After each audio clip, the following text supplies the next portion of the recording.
one of the hardest hitters from his era with the Bills, the Niners, the Browns, and Washington, three-time Pro Bowler, analyst for NBC Sports in the Bay Area, always full of opinions, always bringing it. And I feel like whenever we get together, something goes viral, something goes off into the world that people either really like or really don't like, Donte.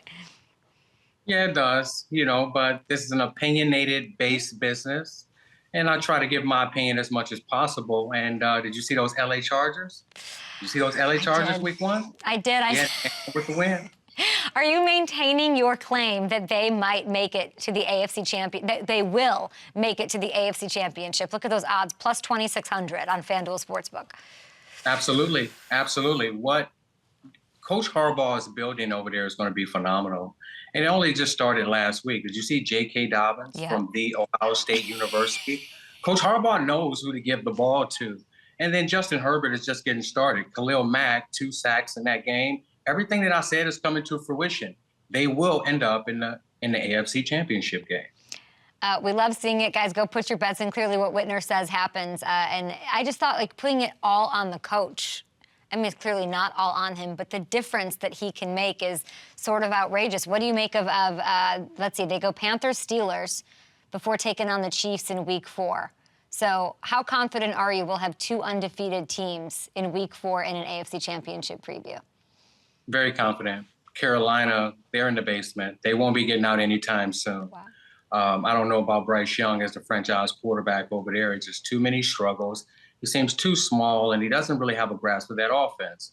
So I do believe that week 4, we will see 2 3-0 teams, and that's when they'll have opportunity to go head-to-head. It'll be Andy Reid versus Coach Harbaugh, Justin Herbert versus, the top quarterback in the league, and Patrick Mahomes. So that week, they will put the NFL on notice. When I thought of you when I saw Jim Harbaugh, and you told me he loves his quarterback, right? You told me all of these. These are all the Whitner-isms. When I saw this, I knew I was thinking about you. What were you thinking?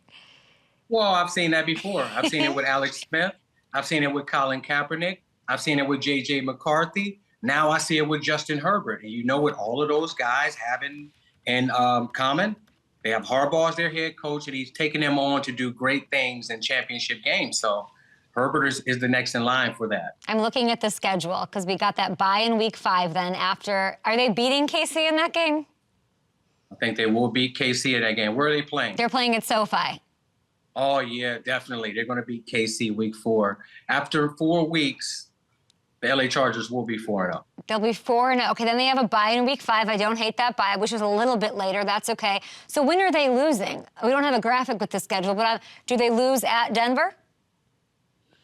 No, Denver's in the basement as well. So this is an undefeated team. Nick, there's not the guy over there. I don't know, man. Maybe they can run off 6, 7, 8 in a row. I don't have their schedule I do. in front of me as well. But Cardinals Monday Night Football, week 7. I have the Chargers winning that game as well. New Orleans, week 8 at SoFi. With the way that Derek Carr is playing and that defense played last week, well, they played the Carolina Panthers, so you can't really judge them based on that game. That's like a JV team running around out there. But, yeah, I think that, they'll beat the Denver Broncos. They'll have an opportunity to win a bunch of games early this season. I wish I had their schedule sitting in front of me so we could just run off WL. Were they the most impressive team to you last week, Donte? No, I think the 49ers were the most impressive team to me last week. Everybody thought that Christian McCaffrey not playing would, damper the 49ers offensive running game and philosophy, and they showed that how quickly we forget that Christian McCaffrey just arrived, 3 years ago in the 49ers organization, and Kyle Shanahan in that offense always found a way to run the football, whether it was Matt Breida, whether it was Raheem Mostert, whether it was Jeff Wilson Jr. Those are all games that weren't household names, but they were continuously having success on the ground. So how quickly we forget, and they have another 1-2 package now. They have Christian McCaffrey. They can go with the home run hitter and pound your defense with Jordan Mason, who had a phenomenal game week 1. If you're them, you can't be playing Christian this week. You could, depending on how he feels. I know that the world thinks that, he has tendonitis and his Achilles and he has a calf injury. Yeah, but it's a day-to-day thing. It's about how he feels. And if I was the 49ers head coach, I wouldn't play him to maybe week 4. I would let him sit this week. I would let him sit next week versus the New England Patriots. And then possibly I would let him return week 4. Now, Shanahan loves to beat up on his coaches from his coaching tree. He's great at it. He's the master when it comes to these chess matches against former people who worked with him that he gets to see day in, day out. How big of a revenge game do you see this for him after losing to Kevin O'Connell last season? What does that do to a Kyle? I think this is a huge revenge game. Last year was very disappointing and embarrassing. Week 7, Brock Purdy and the 49ers didn't really have their best output, but I felt like Brock did a really good job of managing the game and the blitz that Brian Flores likes to employ on the field. And he got the ball to the right people. They just couldn't punch the ball in the end zone. Christian McCaffrey fumbled. You had 2 late Brock Purdy interceptions. But the downfall of that game was on Steve Wilkes, is when he wrote his destiny and caught a 0 blitz with 10 seconds left going into halftime. And that was the downfall for the 49ers. It was the defense. They were too static. They showed Kirk Cousins and that Vikings offense everything they wanted to see, and they were able to take advantage of matchups. So I think that this is a game where Kyle Shanahan is going to take it personal because, like last week, he beat up on Robert Saleh. He always beats up on his former coaches, whether it's Sean McVay in Los Angeles, whether it's Robert Saleh. So to lose to the Minnesota Vikings last year and McConnell, I think it lit a fire under Kyle Shanahan. You might see a blowout this week. Wow. Tell me more about that. What do you think happens in this game? Well, I think that it possibly can be a blowout. I know that everybody is high on Sam Darnold right now for throwing for 200 yards last week and 2 touchdowns, right? You could just call me out, Whitner. It's me. Against the New York Giants, who's probably the worst defense and the youngest defense in the NFL. They have such a simple game plan that they weren't going to allow Sam Darnold to mess it up. They had a lot of half-field reads. Yeah, he threw 2 good balls. He threw a seam ball in cover 2 where the linebacker wasn't reading his eyes and possibly could have made a play on it. He threw a deep 7 ball to the sideline to Justin Jefferson. But these were static defenses that are young that can't get any pressure on the quarterback. All of those were with a clean pocket.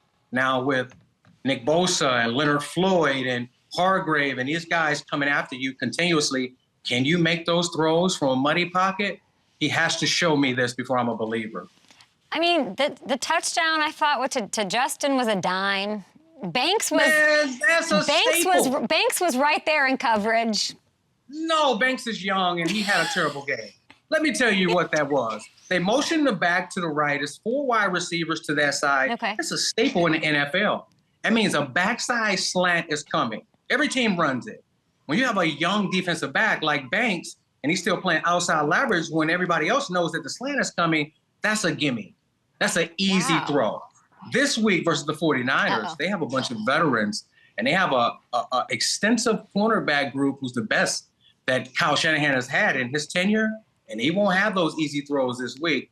I'm expecting Sam Darnold to probably throw for less than 150 yards this week. Less than 150 yards this week, says Donte Whitner. I'm not going to question 2-3 interceptions. 2-3 interceptions as well.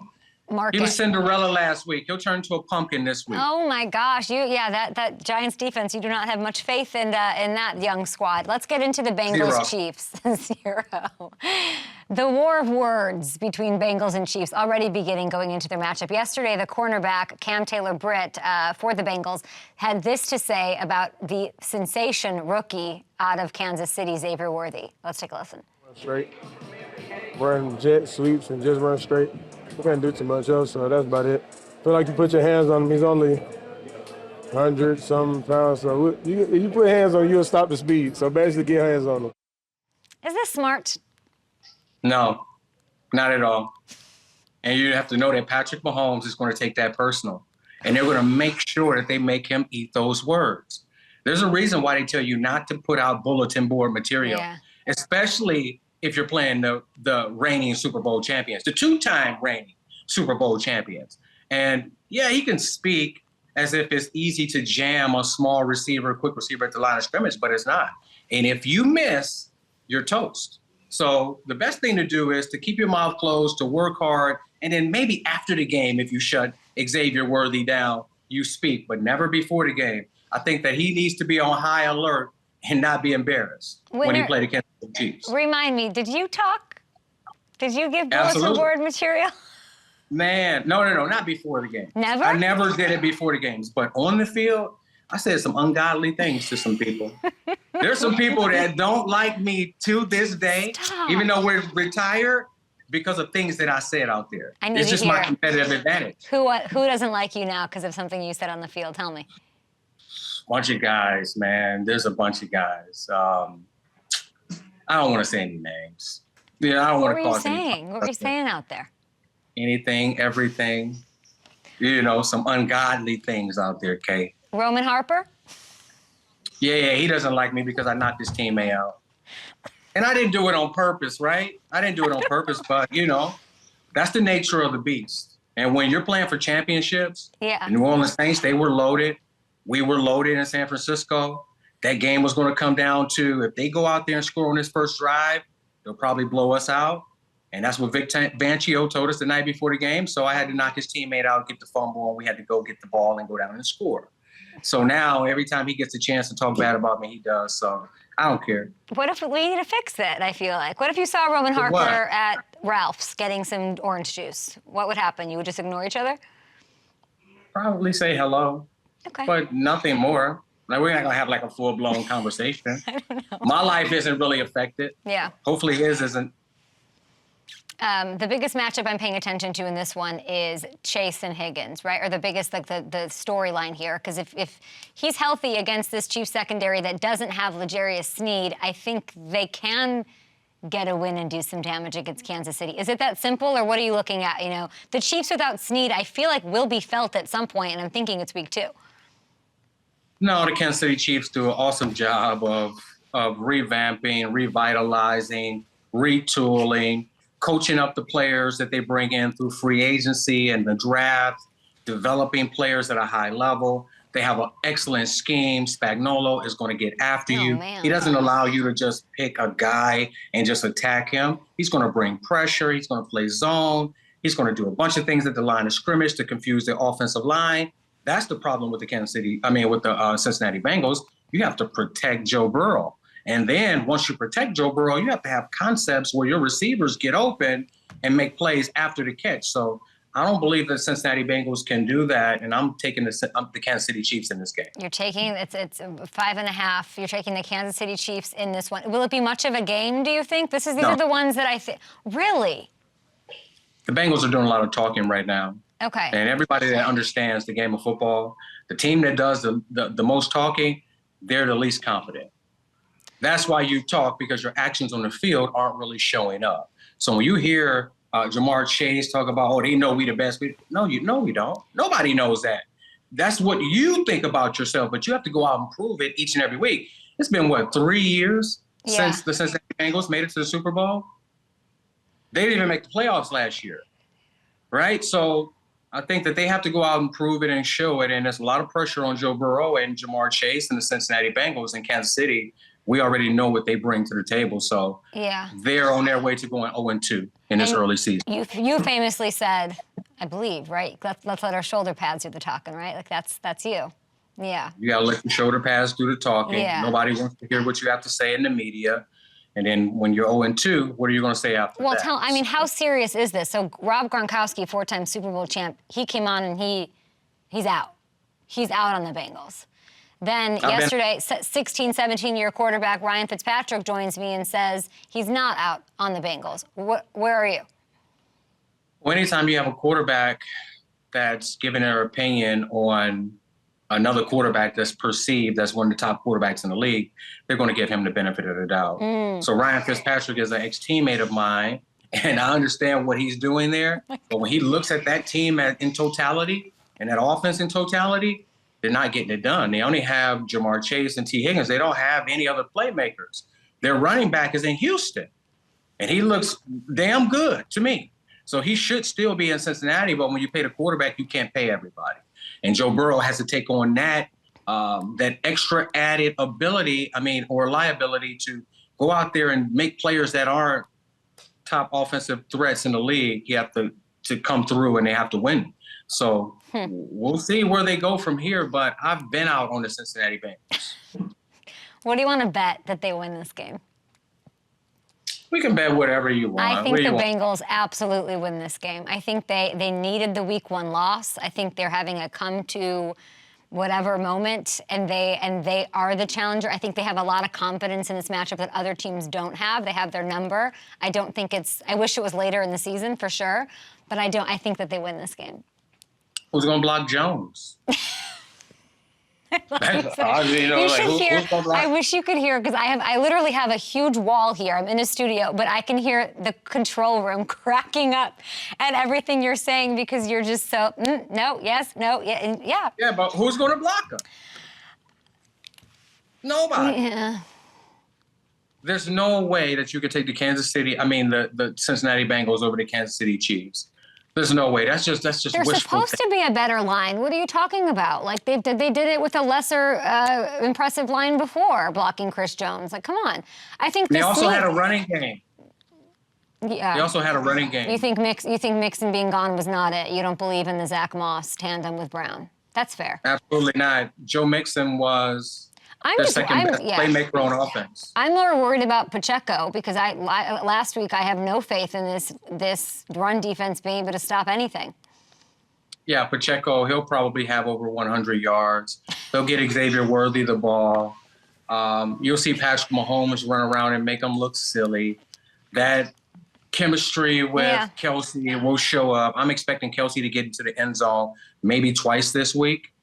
And then on the out, Rice looked phenomenal week 1 as well. So, and then guess what? The Kansas City Chiefs have an extra 2.5 days to prepare, because they played on Thursday Night Football week 1, correct? Yeah. And they had Friday, Saturday, Sunday off to prepare and rest up. I'm taking the Kansas City Chiefs by 17. By 17. I would say their O-line is better than it was the 3 times that Joe beat him, 3-1 against this squad. So I'm going to take the Bengals by 7. Yeah, but when you play a Steve Spagnuolo defense, I don't really care if you're the 49ers. He's going to put that much pressure on you in the run game, and to protect your quarterback, it's not going to be a pretty game. I'm just telling you, they're out for blood. And all the talking before the game is just going to add to it. Okay, we're going to take a TV break, but I got to get your thoughts on Tua, so please don't go anywhere. We're going to be on YouTube. We're going to get this out because I need to get Donte Whitner's thoughts. We thought we could start with that. We'll be right back. Okay, Whitner, this game last night, obviously, a lot of people were predicting a down year for your Bills. They come out and they swing, but they get themselves a dominant win. Really beautiful defensive win. We can talk about that, but when you saw the injury to Tua and everything that's coming after, what were you thinking? Scary. That's a grade 3 concussion. I've had grade 3 concussions where I've lost consciousness, and there's different levels to them. There's one when you feel a little hazy and it's almost like the black and white checkers on a TV. And then there's a grade 2 where you can lose some memory, and you might have sensitivity to light and all those different things and sounds. And then there's a grade 3 where you lose consciousness for momentarily. And I've had those, and I've lost for 2 weeks after that concussion. I lost vision in my peripheral for 2 weeks. So I could see over here, and I would look to my left, and it would be pitch black. So the brain is really nothing to play with. You hate to see this happen to players. And yes, I've dished out concussions in my career, but I wasn't intentional with it. I just wanted to hit you as hard as possible. I didn't want to give you a concussion. And the long-term effects of these concussions can be dire. So hopefully they hold him out for a few weeks. I know that they want to get him back out there as soon as possible so that they can get some wins, but it's about his long-term health. And this is the 3rd concussion we've seen in the last 2 years. And all 3 of them have been, I believe, grade 3 concussion. So his long-term health is the primary focus here, and he probably should be sitting for the first half of the season going forward. Knowing what you know and you've gone through it, is there a real conversation on the table about him and finishing his NFL career?